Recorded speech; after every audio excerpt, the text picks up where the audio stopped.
What do you do when life tries to break you? Well, learn how to handle failure and defeat your problems. Imagine every outcome, but picture your success. With hard work, anyone can make their dreams become a reality. You just have to believe that you can do it. Don't forget to give yourself permission to take your time. You're not going to become successful overnight. When forming a plan, think to yourself, is there a better way? Find it and apply it. Always look at every situation with a grateful mind. It helps to combat other negative feelings. Remember that everyone has hard times in their lives, but how you handle yourself can create your best outcome.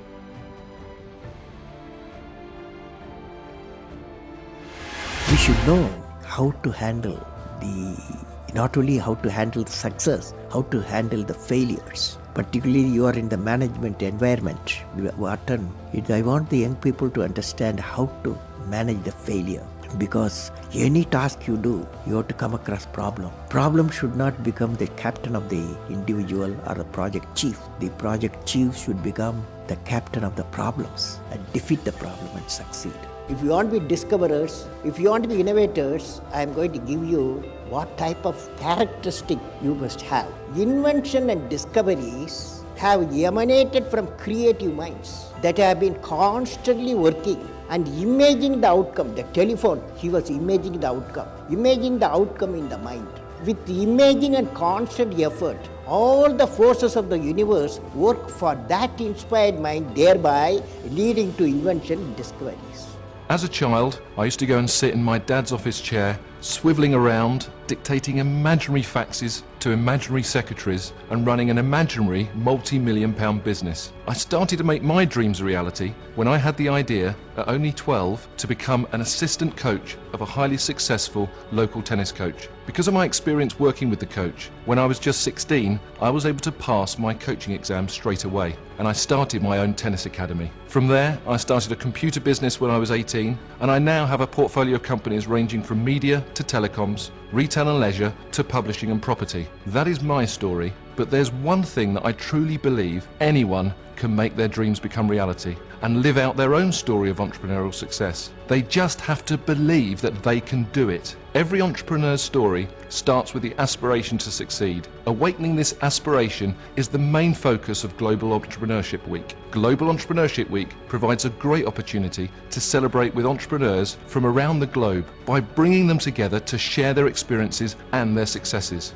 I think it's something we all feel today, and the biggest pressure I think we feel is we're rushed by other people's timelines. We're rushed by the success and achievement of people around us, or we're rushed by the supposed success and achievements of others we see on social media. And the biggest thing I'd say is give yourself permission to take time. Give yourself permission to recognize that living your passion and creating a purpose takes time. For some people, they've waited till 30 or 40 or 50 or 60. We want it to happen in our 20s, but your best years are yet to come. Absolutely. So one of the things about gratitude is that studies show that when you're in gratitude, when you're feeling gratitude, you can't be in another state. So you can't be angry or sad or disappointed when you're being grateful. So grateful for me is like a seed. And when you're grateful, you plant this seed in your life, which is going to grow a beautiful tree and shade and fruits. And it helps you avoid what I call weeds in our life. So when we're planting sadness or disappointment, anger, these are like weeds in our life. So every day I'm trying to plant seeds of gratitude,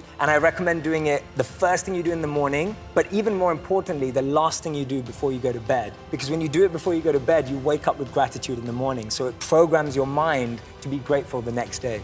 When I see business processes, no matter what it is, I always say, okay, is this the way I would do it? Is this the best possible way to do it? What would make it more efficient? What would make it more profitable? Is there an opportunity? Are they doing it so wrong that, and this is the way it's always been done, that there's an opportunity for a new business? And then the last part is, am I willing to do the work to make sure I'm right? And so with Wagner, who's one of my best friends, we would sit down and talk and BS about business all the time. And he came to me with, okay, some guys trying to invent this thing using pagers to get scores and listen to scores, and I'm like, that's crazy.